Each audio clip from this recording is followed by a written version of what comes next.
Nenek saya itu yang ngajarin ngaji jin. Ngajarin ngaji jin. Malah itu ada pesantren di Singaparna tuh ada pesantren jin. Itu ngajarin jin. Habib Jidan bisa ngelihat jin? Nah, saya pribadi nih, saya cucunya nih. Cucu saya pribadi. Saya yang terimakannya ke jin.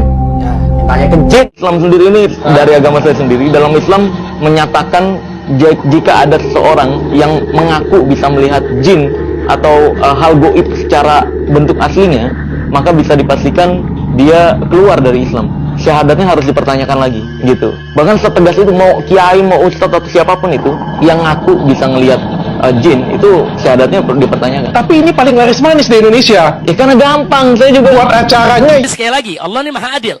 Untuk menghadapi hawa nafsu, Allah berikan kita akal. Untuk menghadapi setan korin tadi, pendamping, Allah berikan malaikat mulhim. Nah, 4 kekuatan ini, dua-dua, ini akan bertempur seumur hidup dalam diri kita. Bukan bertempurnya cuma di bulan ini, bulan itu. Setiap saat, setiap hari, 4 kekuatan ini bertempur dalam diri kita.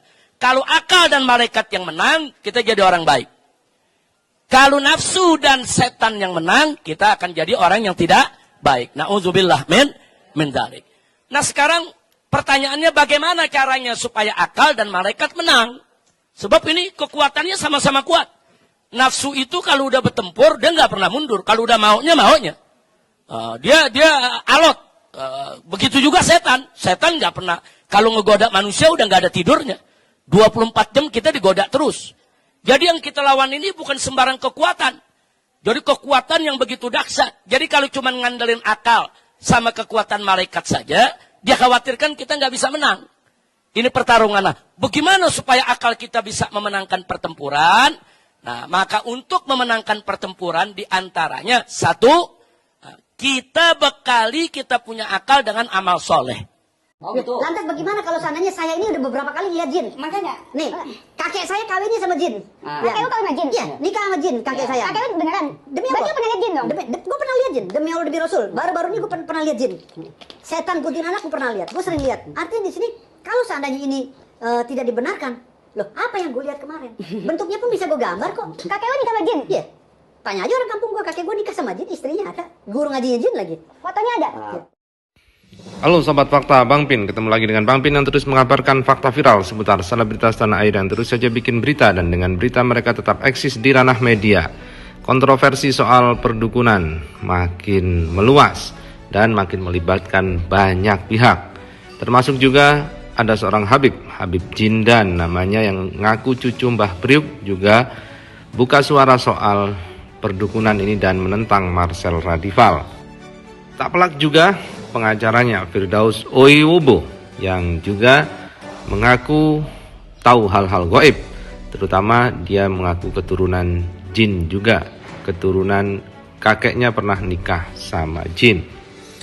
Untuk itu Habib Rizik akhirnya buka suara soal hal ini. Dalam sebuah channel YouTube dikatakan Habib Rizik buka suara pengobatan dukun dan jin. Habib Rizik buka suara soal pengobatan dukun, jin, dan pesulap merah. Dalam kanal YouTube itu, Habib Rizik menjelaskan secara gamblang bagaimana sebenarnya jin dan pengobatannya dalam Islam berdasarkan sumber-sumber yang kita tahu bahwa Habib Rizik ini adalah ulama. Sekaligus Habib yang luas ilmunya dan sangat berpengaruh di Indonesia. Marilah kita simak saja secara detail agar Anda juga bisa belajar bagaimana soal perdukunan, jin, dan juga pengobatannya yang lagi ramai di negeri kita ini. Like, subscribe, dan komennya ditunggu. Dan jangan lupa selalu ada doa dalam setiap mentikan jarimu. Waalaikumsalam warahmatullahi wabarakatuh. Saya Rosa Juliet Nasution dari Johar Baru. Iya. Afwan, saya minta izin untuk bertanya. Mungkin pertanyaan saya agak mungkin maksudnya tidak umum mungkin, tapi karena ini memang saya sedang mengalami masalah ini, saya bersyukur benar kepada Allah dipertemukan dan bisa menanyakan langsung kepada Habibana. Masya Allah. Begini Habib, bagaimana di mata hukum syariah Islam, apakah betul ada yang disebut dengan saya karena awam, bukan sebutan saya, tapi saya mendengar orang-orang bilang itu bisa dibilang sakit lah. Seorang manusia, seorang kita nih, sering ditumpangi kemasukan jin. Apakah itu ada di dalam Islam? Ya, kalau bahasa awam kita tuh kesurupan ya. Tapi ini sering-sering, jadi orang yang melihat menyebutnya itu sakit gitu. Terus saya ini dialami anak kandung saya nomor 1, sudah hampir 3 tahun ini. Pertama-tama sekali tahun 2020 itu saya bacakan Al-Baqarah secara langsung, ruqyah mandiri lah ya. Saya bacakan Quran, anak saya pun ikut saya bacakan Quran. Pokoknya menjaga wudhu segala macam. Tapi sampai detik ini belum betul-betul hilang gitu. Saya hanya untuk memastikan itu betulkah di dalam Islam ada yang disebut penyakit seperti itu. Terus apakah boleh meminta bahasa awam lagi karena saya tidak mengerti secara hukumnya. Apakah boleh dalam Islam meminta doa kepada orang-orang yang kalau kita sebutnya seperti ustadz atau yang lebih karomah lah begitu, Habib. Demikian Habib, terima kasih sebelumnya, Masya Allah. Assalamualaikum warahmatullahi wabarakatuh. Waalaikumsalam warahmatullahi wabarakatuh. Bagus, satu pertanyaan yang cukup fokus dan serius. Dan ini penting buat kita semua. Ibu-ibu yang saya cintai, sebetulnya setiap manusia itu dengan keadilan Allah Subhanahu wa taala. Sebelum saya jawab soal kesurupan, kerasukan, sebetulnya setiap manusia itu dengan keadilan Allah Subhanahu wa taala di dalam dirinya ada 4 kekuatan. Yang 2 kekuatan menguntungkan, yang 2 kekuatan merugikan. Ini dibahas oleh Al-Imam Al-Ghazali radhiyallahu ta'ala anhu dalam kitab Ihya Ulumuddin dan beberapa kitab lainnya.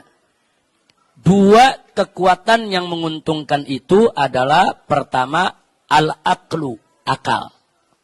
Jadi Allah berikan kita akal itu kekuatan luar biasa yang sangat menguntungkan kita. Kalau kita bisa menggunakan akal kita secara baik, secara benar. Kemudian yang kedua, kekuatan yang bagus ada di diri setiap manusia, yaitu pendamping, malaikat pendamping yang kalau Imam Ghazali menyebut dengan istilah malaikat mulhim. Nah, siapa itu malaikat mulhim? Malaikat yang tugasnya memberikan bisikan-bisikan ilham, bisikan-bisikan kebaikan kepada kita. Jadi suka memberikan bisikan, ayo sedekah, ayo berbuat baik, ayo sholat malam, ayo. Nah itu juga kekuatan. Kenapa Allah kirim ini ke malaikat mulhim mendampingi kita untuk membantu akal kita. Nah, jadi sebelum berbuat sesuatu, makanya pikirin dulu. Beri kesempatan kepada akal berpikir.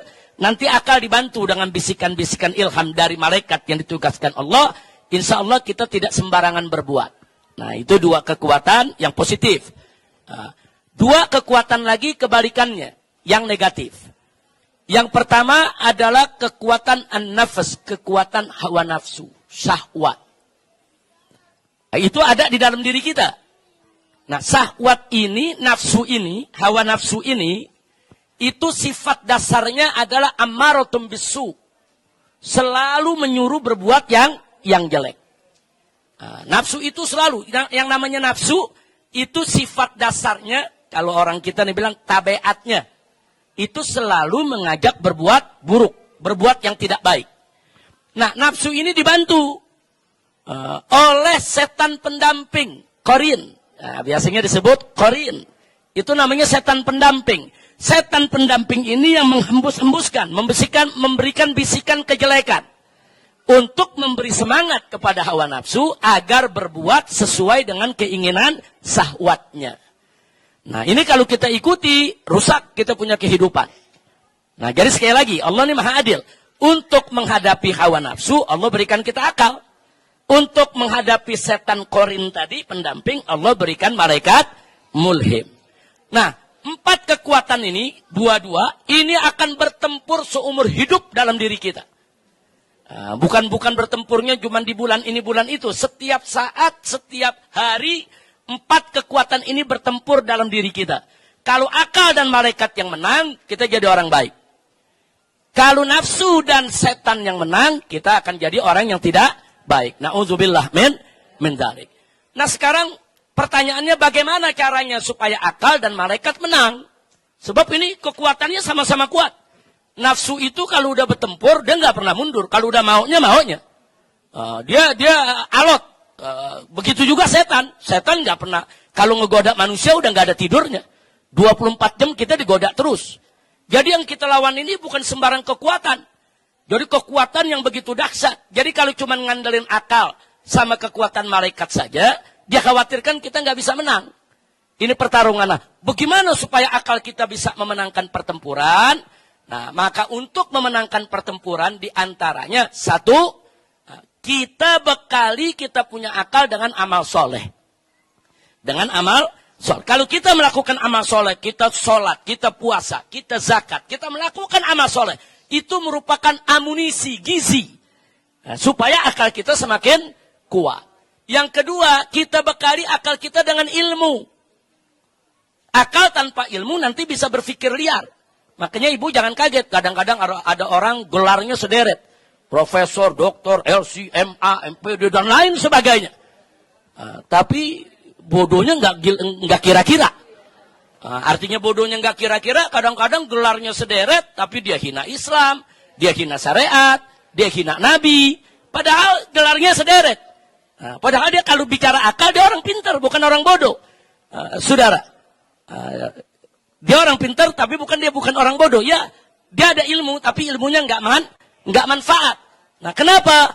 Karena nggak didukung dengan amal soleh. Jadi nggak cukup ilmu dan akal saja. Ilmu, akal, harus ada iman dan amal soleh. Nah, kalau kita ada iman, ada amal soleh, ada ilmu, insya Allah akal kita akan kuat. Akal kita akan bertempur habis-habisan untuk menundukkan hawa nafsu nggak bisa dibunuh. Hawa nafsu nggak bisa dibunuh. Hawa nafsu itu harus ditaklukkan, dikendalikan. Nah, kalau hawa nafsu itu sudah takluk, itu disebut an-nafsul mutmainnah, nafsu yang tenang. Nah, kalau nafsu belum ditundukkan namanya ammaratum bisu. An-nafsu ammaratum bisu. Tapi kalau dia sudah takluk namanya an-nafsul mutmainnah. Nah, kalau dia sudah tenang dan pada akhirnya dia betul-betul tunduk hanya ingin ibadah, sampai nafsunya hanya ingin ibadah saja. Jadi bukan sekedar takluk, tapi sudah ngikuti, yaitu ilmu, iman, dan akal. Maka nafsu tadi menjadi nafsu radiyatam mardiyah. Jadi nafsu itu macam-macam. Ada ammaratum bisu, ada nafsu yang mutmainnah, ada nafsu yang radiyah, ada nafsu yang mardiyah. Kira-kira jelas gak ibu? Nah tadi dikupas oleh saya punya putri, yaitu Syarifah Mumtaz Syihab. Beliau tadi mengatakan kepada kita tentang zikir. Tadi kan ada bicara soal zikir. Nah, dan beliau tadi, saya punya putri ini, Mumtaz, menyampaikan satu ayat firman Allah yang berbunyi, ala bidzikrillahi tatmainnul qulub.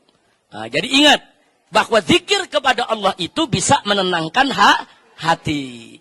Jadi zikir kepada Allah itulah sebagai amunisi akal kita dalam bertempur menaklukkan hawa nafsu. Semakin bagus zikir kita, semakin banyak, semakin berkualitas, akal iman kita akan semakin kuat dan hawa nafsu tidak akan pernah bisa untuk menguasainya. Nah, kira-kira jelas ya. Nah, sekarang kita cerita soal kemasukan jin, kesurupan. Jadi jangan kaget kalau ada jin itu bisa masuk ke diri kita. Karena dalam diri kita udah ada temennya. Kan udah ada temennya tadi. Setan apa namanya? Setan korin.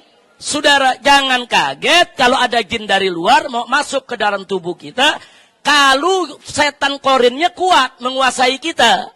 Kalau setan korinnya menguasai kita, dia tinggal buka pintu. Jin yang mana juga masuk dalam diri kita ya ikhwan.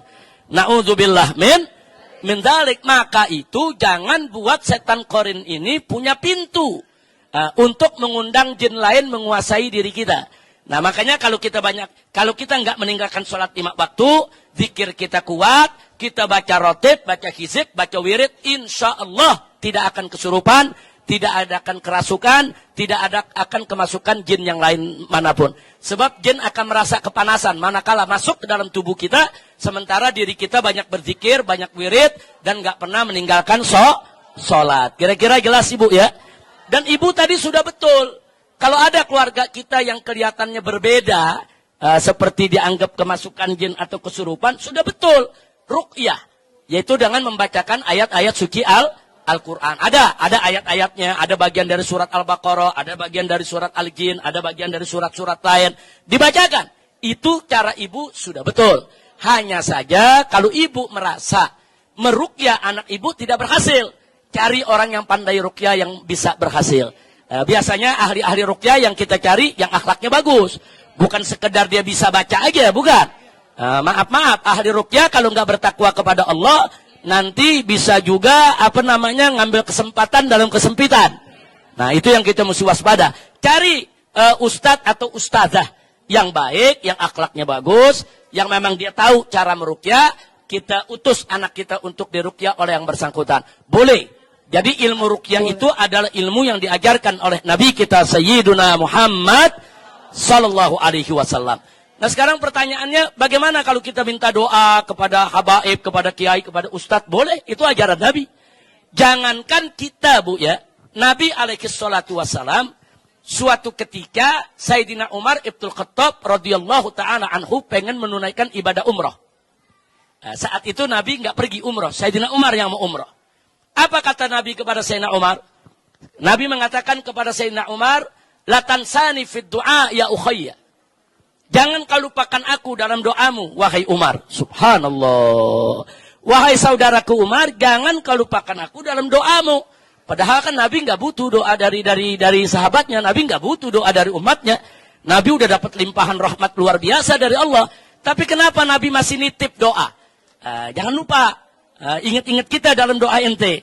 Nah ini makanya di sini perlu kita tahu bahwa Nabi dalam hal tersebut bukan butuh daripada doa kita, tapi Nabi mendidik dan mengajarkan kita. Kalau ada orang pengen umroh, minta doanya. Kalau ada orang pengen haji, minta doanya. Kalau ada orang-orang yang ingin musafir, doanya gobol, minta doanya. Nah kalau Nabi aja minta doa para sahabat, kenapa kita sombong nggak mau minta doa? Jadi minta doa kepada orang lain, Ibu, itu ajaran Islam. Siapa bilang kita nggak boleh minta doa? Boleh. Minta doa kepada ustazah, minta doa kepada ustadz, minta doa kepada habaib, minta doa kepada kiai, minta doa kepada orang-orang soleh. Tapi jangan lupa, sebetulnya ada doa yang gobol di rumah kita yang Allah nggak bakal tolak, yaitu doa ibu kita. Jangan kita repot nyari-nyari doa ke sono kemari, keliling ke sana kemari. Ibu kita lupakan di samping kita. Padahal kita punya ibu, kita punya ayah yang ada di rumah kita, doanya untuk anak nggak ada hijab. Nah, jadi sekali lagi sebelum kita keliling doa kemana-mana, minta dulu doa kepada ayah dan ibu. Insya Allah, mudah-mudahan anak ibu Allah kasih sehat, sembuh, dan ibu-ibu di sini nggak usah khawatir dengan hal-hal yang sedemikian rupa. Semua bisa kita atasi, yaitu dengan jangan tinggalkan sholat 5 waktu, jangan tinggalkan puasa Ramadan, jangan berbuat maksiat. Dan ada waktu-waktu tertentu Nabi memberi isyarat. Kalau maghrib tutup pintu rumah, masukkan anak-anak ke rumah. Itu ada hadisnya. Nah, jadi kata Nabi jangan anak-anak itu dibiarkan berkeliaran di luar. Kenapa? Karena saat itu setan lagi lalu lalang. Jin lagi lalu lalang. Itu ada hadisnya Ibu.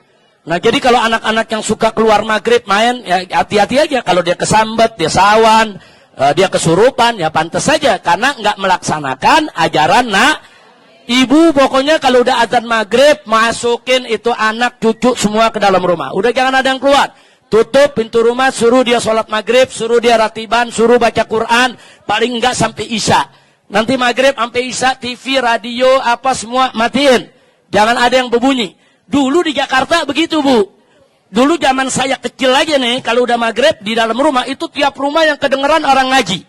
Yang baca Quran, yang baca ratib. Kalau sekarang begitu azan maghrib, tiap rumah yang kedengeran, yang dangdutan, yang rokan, wah udah macam-macam.